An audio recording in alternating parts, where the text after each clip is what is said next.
Hi guys, welcome to Room 451 podcast. We are three former roommates who are discussing various issues, life issues, social issues, political issues, and issues you want us to discuss in the comments. And today we'll be talking about safe spaces.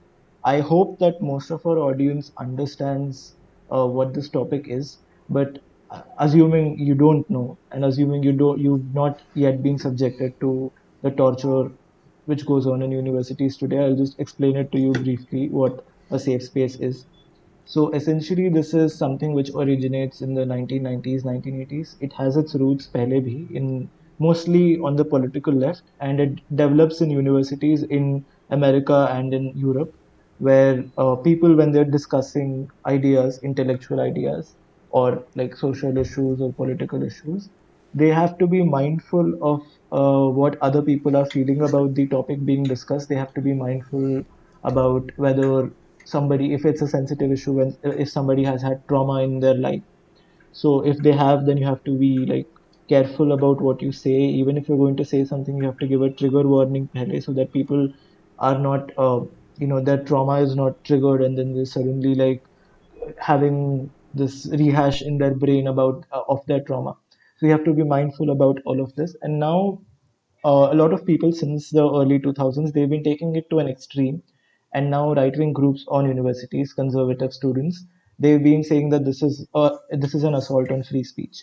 Because if you're going to be mindful about what you're going to say in intellectual debates, if you're going to be self-censoring all the time, that's essentially killing free speech in a way, because you're not allowed to express what you want to. And mostly because this is something which originates from the political left, leftists don't like what right wing people have to say. So obviously, any discussion with a right wing student is not going to be a safe space for them. So this essentially amounts to a censorship of conservative or right leaning views. And now I think Soumya or Namit could take it forward from here.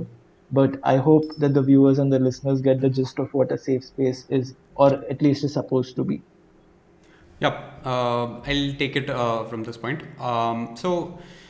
First of all, in addition to this, or an addendum to the topic, is we'll also be discussing the post truth era and how this has also been a part of the safe space narrative. I would start by discussing the one of the videos that I watched. It is a video. What was the name of the video, guys? Namit, you watched it recently, so you probably know it. Uh, Safe spaces are not a problem by current Safe spaces. affairs. Yep. So that's the title of the video, and what it basically discusses is um, the views which are sort of controversial and are not a part of routine life. When in actuality, no one debates that these discussions cannot be had or should not be done in real life. In actuality, if these things need to be normalized, they need to be a part of a regular discussion or discussed in crowds. This would really open things up from that perspective.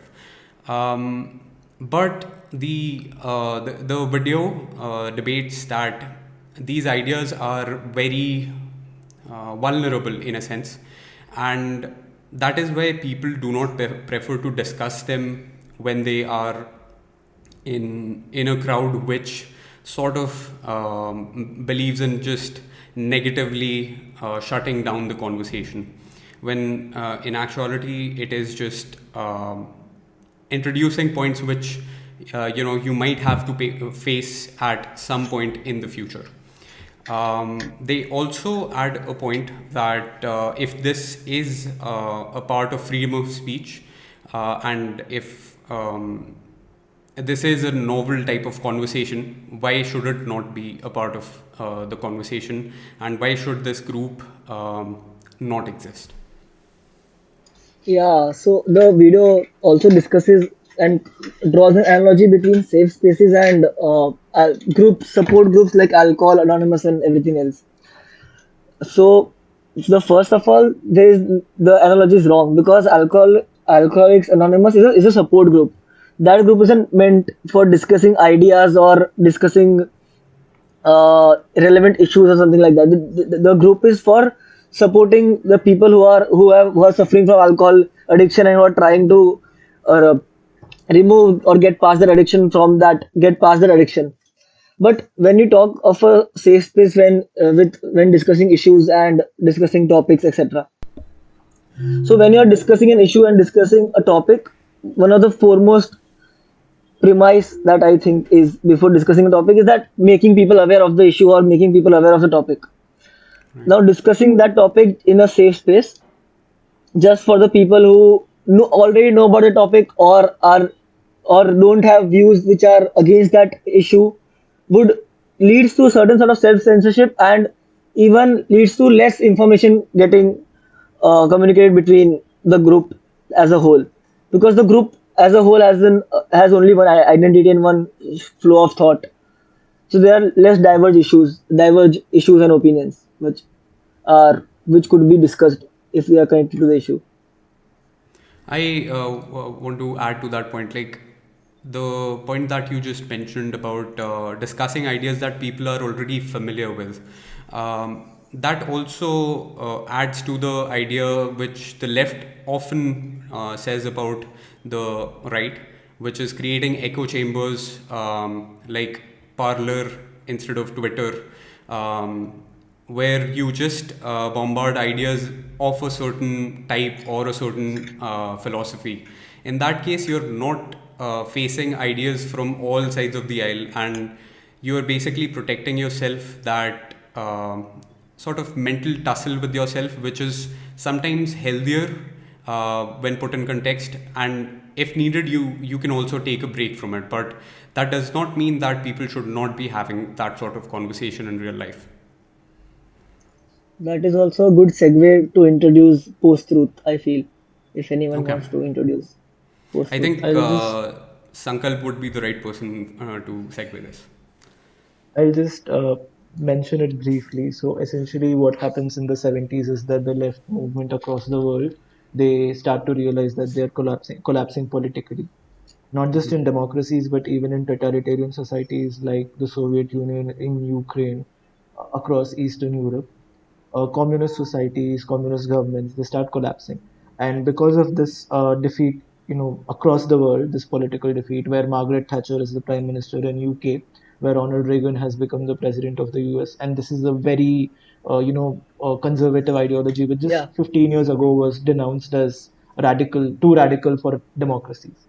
But now all of these people are in power. In India also, like economies across the world, they're liberalizing their markets. They've started realizing that okay, we need to start moving towards the economic right.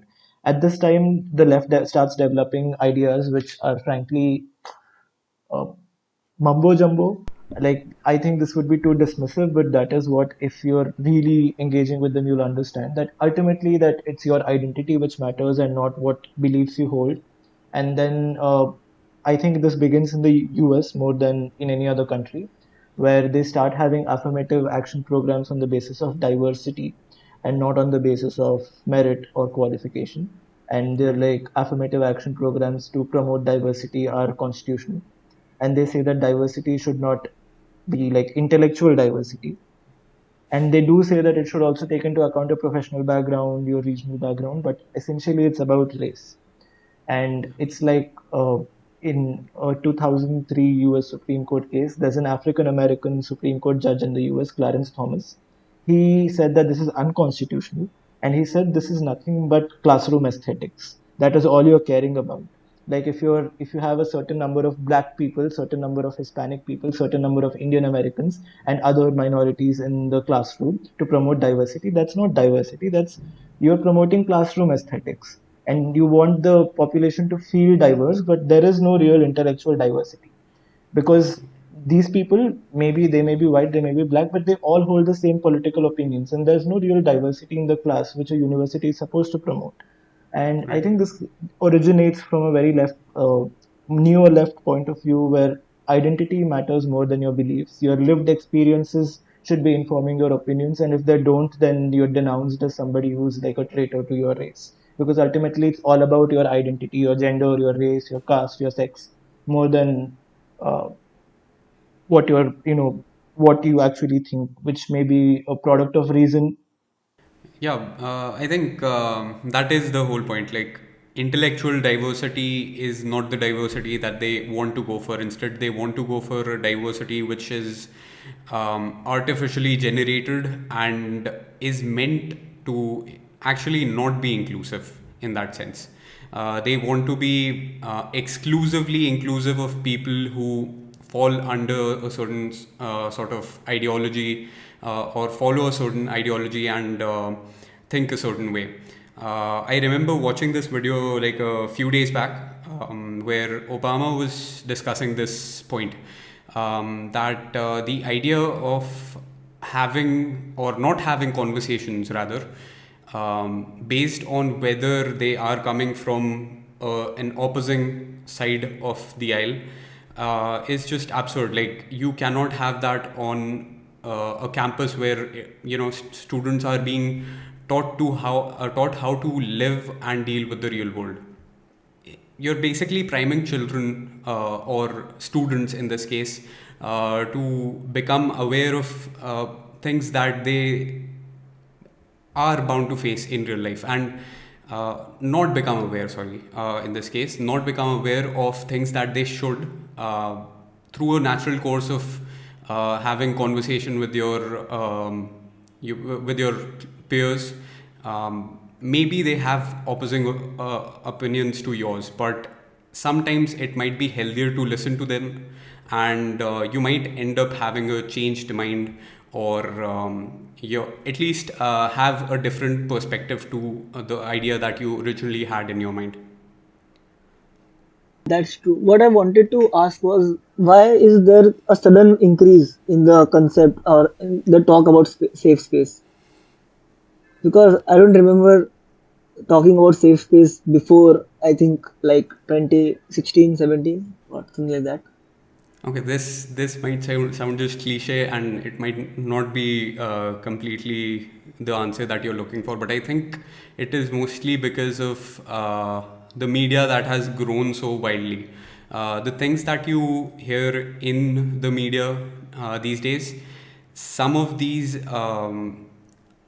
things that you see as news are not that prevalent as people want you to believe them. Same is the case with some of these ideas which people want you to think that they are a step in the right direction, and that is why they are not just politicized but pushed as agendas across various institutions. Um, what are your thoughts, guys? I, what do you think, Sankalp? Why is it just prevalent right now? Is it anything? What has changed, or has No, anything changed? I don't know if anything has changed or not, because like everything, almost the political ideas which are being put forward and discussed, they're all the same. Like Soumya said, I think around 2011, 2012, social media erupts. And then by 2015, 2016, people start taking interest in politics. Like I know because 2014 ke pehle, there were very few people in my school. I was in like 10th grade. There were very few people interested in politics. But then the Modi campaign in India, the India Against Corruption movement, Anna Hazare, all of this begins, and people start taking interest in politics. And my uncles and aunties, like when they were growing up in early 2000s, they didn't care. Like they didn't even know who the Prime Minister of India was. Ab if you go into a school, they'll all be like, हाँ पता है, and they'll all be big Modi bhaks, like especially in schools, because a lot of kids grow up idolizing him, the Prime Minister of India, who is not, that post should not be idolized. That person occupying that post should not be idolized. But True. okay, fine, people are doing it, and even in like other countries, politics is just center of everything, all discussions nowadays. Maybe that's why. I'm not sure really why this is like proliferating. I think the same. Like, I think it is mainly because of social media that the things have started to erupt as they have. Like anything, like any idea, be it safe space or anything which has started to erupt. Like even the idea of post-truth, it was talked about a way back also, but it wasn't as prevalent as it is now after like 2016, mainly 2016. The left liberals say that we have moved in the post-truth era, like with alternative facts and everything else. But I think this is because of social media. Because what I think has happened is we humans are used to receiving information very passively. We don't receive information like very actively. Mostly. We just Yeah. receive because yeah, because before social media there was very few sources of information that were there. So we you and those institutions were still a bit trustworthy or still a bit trustworthy or what can I say accountable for their actions or something like that. So we are the humans are used to receiving information very passively. But now after social media, what has happened is we are still receiving information passively, which I think has to change because there are now so many sources that you are not verifying. Plus, there are so many opinions that are flying around which are not based on evidence or research. So, like with fact check, that what we need to change as a society is we need to actively take information rather than passively take information. Yeah, that's one of the things that is really needed, and I think this segues into another conversation we are due for having, the Section 230 platform versus publisher conversation. But I think a part of it can be discussed here. So the pros of having that would be having an accountable platform is you'll be able to hold the platform accountable for everything its user base does, and that way you basically enforce the like force them to enforce rules across the whole platform, which disable some sort of conversation. But again, if you do that, you stop some Yeah, conversation from happening, so that comes at a risk. that Now coming on to I the think we'll. post. Yeah, sorry. I was just saying we'll discuss that later about net neutrality, Yes. and because that's a very huge topic. Right.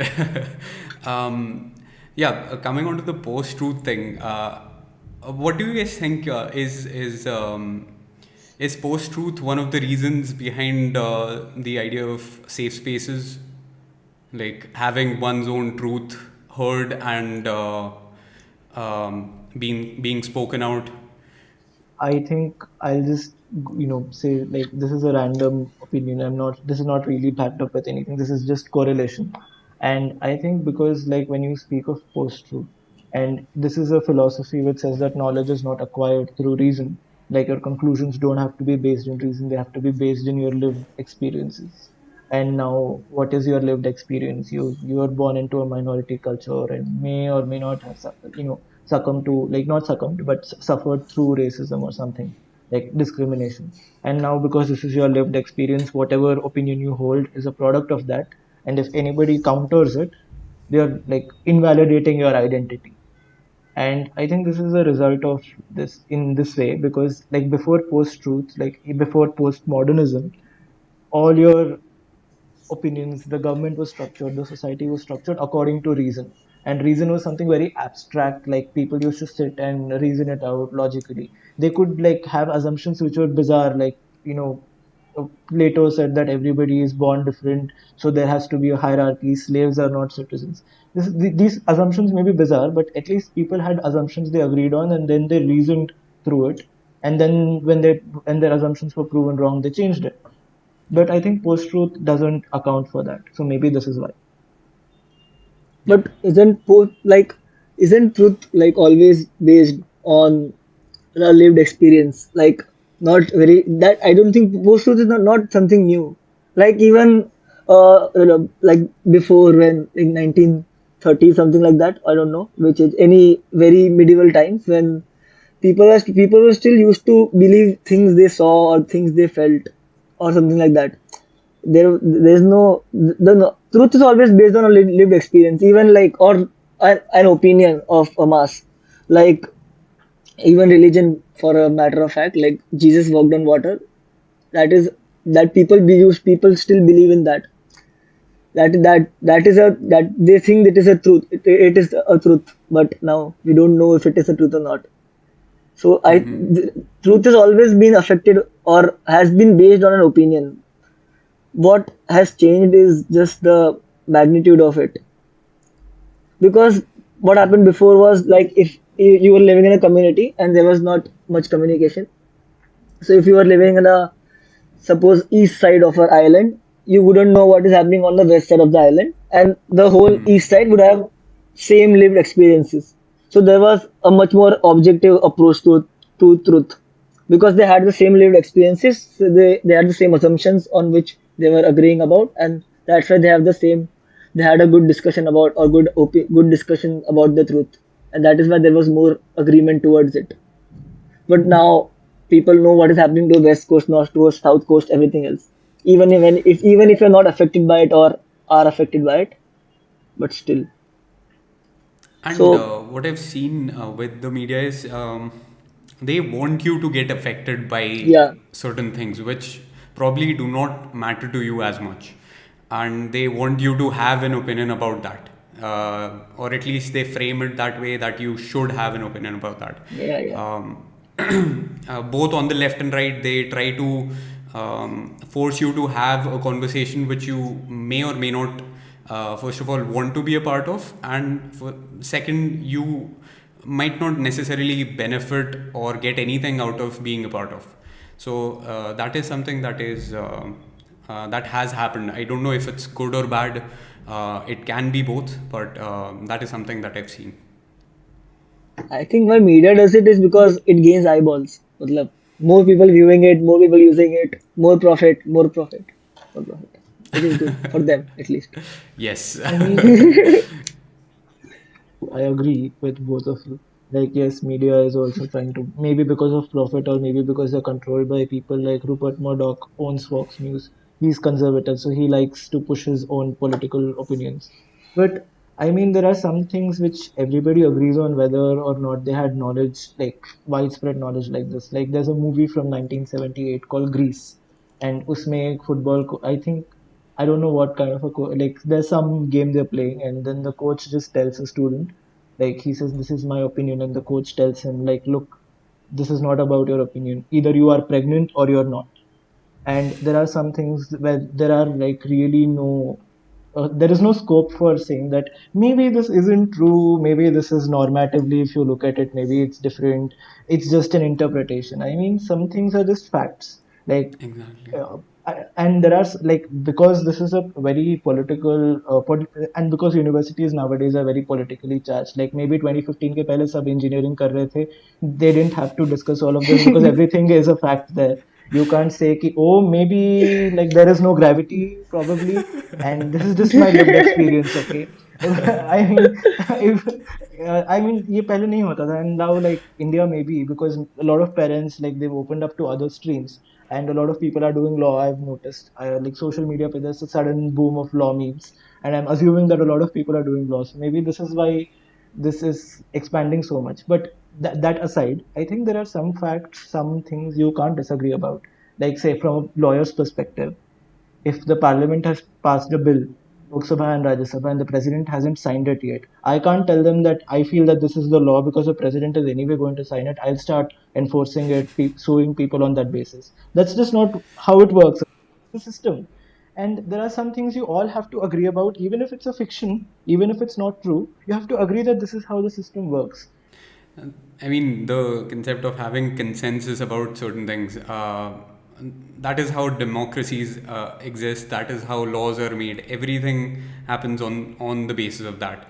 And if you, even if, as Sankalp said, some of the things that are, that might be considered at some point to be illegal, let's take the case of slavery. At a point, it was legal to own slaves. There were laws about it, and people used to follow it and all that. That does not mean that you basically have the power to overrule that law that is in the current context, representing what the masses opinion is. That might not be true, and eventually with conversation with the people, having open discussion of ideas like this, these things come to an end. Evil does come to an end, and that only happens when we have conversations about things. A bit by a comedian called Neil Cole Kol something. I don't remember his surname. Which is he has this bit about safe spaces where where he talks about why safe. He just first starts with safe spaces unnecessary and everything else, and then he asks the audience, "Why do you think there is the concept of safe space right now?" And he blames it on Disney.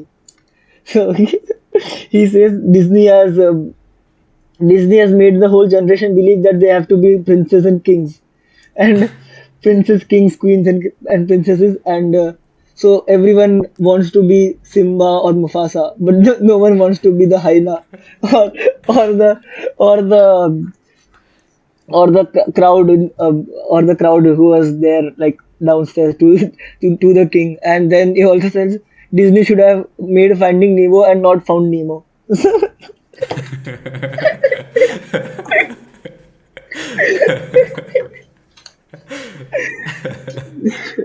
This idea of only having to discuss the good parts of life with some of the TV shows today, they are taking an opposite stance to it and they are going the other way, which is they're showing uh, how the villain psychology works and why a villain becomes a villain in this case. That's also necessary at times to basically learn from why, what went wrong and why. Like TV shows तूने बोला तो मैं एक और example देता हूँ with about like how सा ऐसे observation है. There's a show called X Files. I don't know. You would have heard. I think you would have heard. I संकल्प सुना have X heard. Files. Huh. Yeah. So they had so I think before I think some seasons a few seasons back they had a tagline of the truth is out there. Like that was the tagline. The truth is out there, and now they changed the tagline to truth is alternate and fluid, which I don't know how it makes sense, but that's the tagline. I haven't watched X Files, but I know that's the tagline. The end of the so basically they are detectives, but they never find the culprit. That is the premise of each episode. Yeah, yeah, they will never find the culprit. Like the episodes I have watched, they never find the person who did it or the reason that happened. It's just that it happened. That's That like is Scooby Doo with the without the ending. that is the so Doesn't mean that there is no truth or it's like yeah, alternate yeah. or something. It just means that they're bad detectives. And like in a room and you're saying कि मेरे को सूरज नहीं दिख रहा है, that doesn't mean that the sun is not out there. It's just that you blocked yourself from looking at it. I mean, क्या है ये मतलब the truth is still out there. You just need to be a better detective. Dana and Scully, like Scully and some It is Mulder guy. it is But alternate and fluid. this is just pandering, ठीक है? And that too because it says your incompetence. Like, Yep. oh, ठीक है And Fox का था. uh, we also had this discussion like in the group when we were discussing the idea about post truth. I think Sankalp, you shared an article about Sidney Powell discussing the 2020 election. Would you like to bring that up? ठीक है, I mean, this is a very contemporary thing. So this is not post-truth, this is not like safe space, nothing. This is just showing how certain people, because the left has legitimized them by saying that your reality is your truth and like, oh, whatever you believe in is precious, we shouldn't be harming it. Donald Trump is that kind of a guy who loves thinking like that. And he doesn't believe that he's lost the election, although like he's lost states like Arizona and Georgia, which last voted Democratic when the World War II was happening, and like he lost states like these. I mean, come on. Apart from Bill Clinton, they didn't ever vote for a Democrat, and the only reason why they voted for him because he was from the South. And this guy doesn't want to believe it.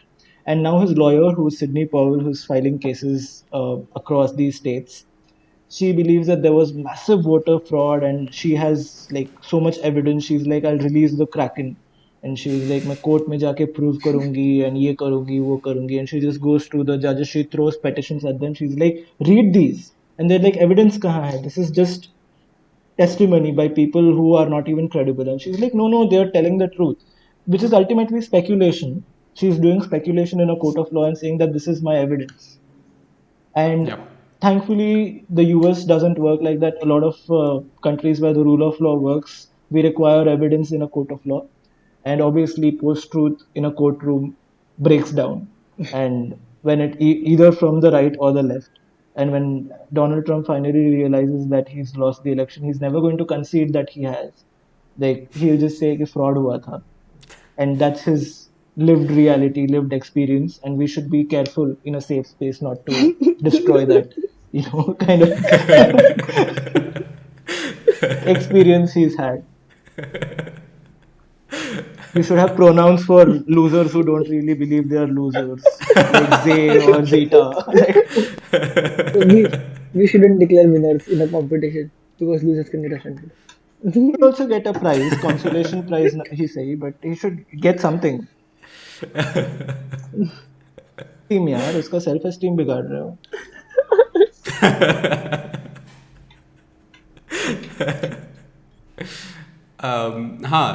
And the main part about this was the way that people were discussing these things. Like the left was pandering to the idea, and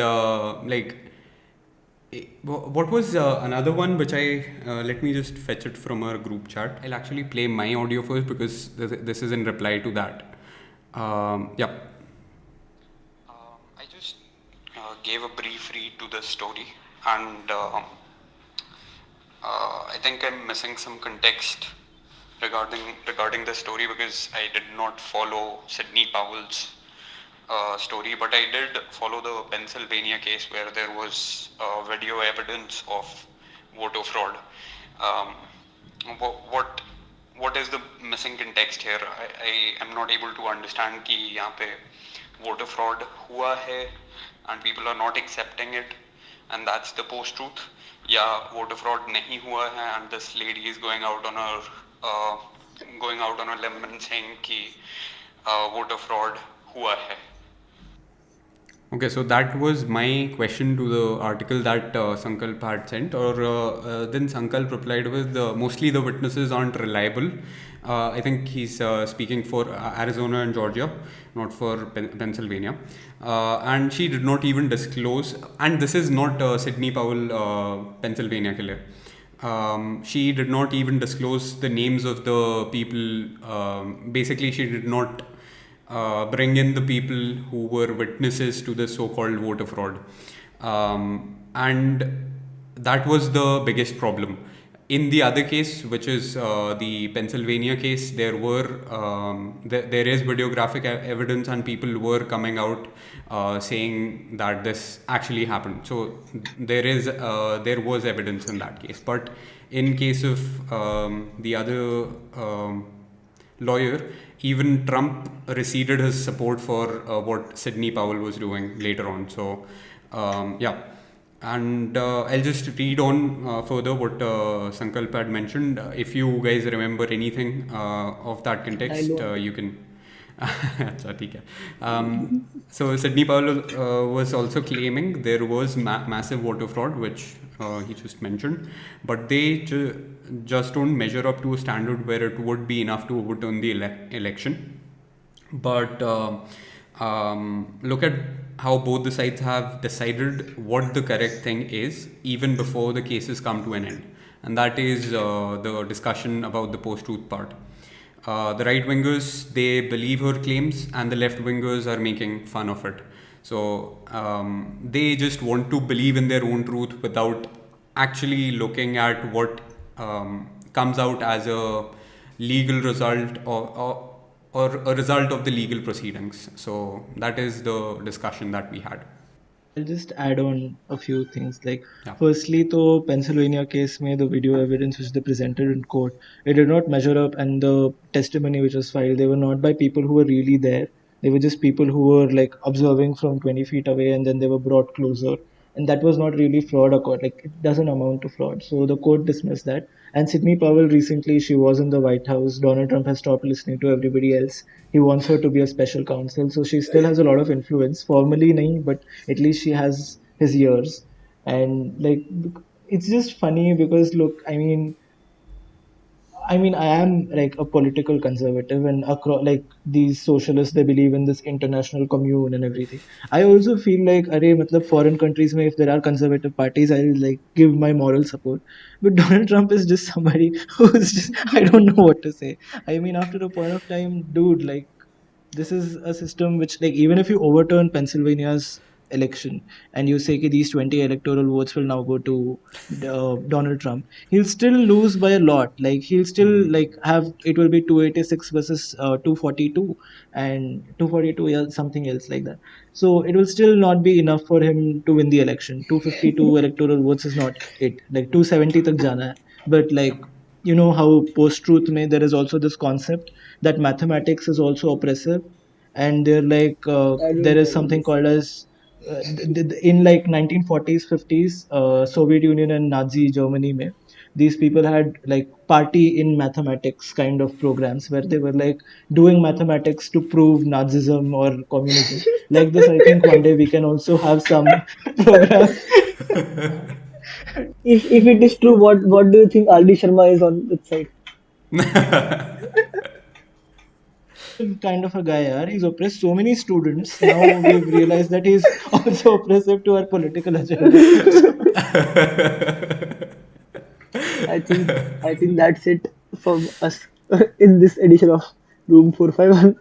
see, now I don't know if I really want to end this with a moralizing, preachy tone. So I'll just say that look, your reality is your reality, and mathematics people, mathematicians, they're just playing you for absolute fools. Don't believe them, and there is truth out there, but it's not more important than your truth. And like if you believe it's false, okay, like no denying. and and if you like Donald Trump, don't like losing, don't give up, just keep fighting, even if it's the truth and reality you're fighting against. And one day you'll find yourself in a mental hospital, which inevitably all these postmodernists will find themselves in. And like they're all obsessed with mental people. Like Foucault wrote a book about mental hospitals. Oh, kya hai ye? Matlab, what is this? Weird tastes. Okay, so keep going, keep asserting your own truth till one day you find yourself in a mental hospital with chains and restraints. And tab batana logon ko, like you'll have proven yourself. So I'll just say that you go, girl. I mean, Uh, And just a disclaimer for anyone who thinks this is serious talk. This was sarcasm. there's no, also I mean this is not my truth, yeah. And I don't think it was sarcastic. there's also this quote by Plato to just date back the this thing that is going on. Like post truth isn't new. What Plato also says in Republic. People are swayed by theater and their emotions, not interested in objective truth. That is the problem. Nice. तूने इस बार coat कर दिया. Good. Yes, we have to always end with a quote. Yes. Awesome. तो इस बार मैं like subscribe और share की भीख मांगूंगा. Guys, please like, subscribe, share this on whatever media you feel like, and especially to people who you think that you could change their mind, or at least give them a new perspective by sharing a conversation like this. And hopefully it did, some of it at least did make sense to you. And that's it from Room 451 for this time. Bye bye. And if you don't like, and if you don't like seeing our faces, you can also listen to us on Spotify. Exactly. If you hate these faces, you can just Yes. listen to us on Spotify or Anchor. Yeah.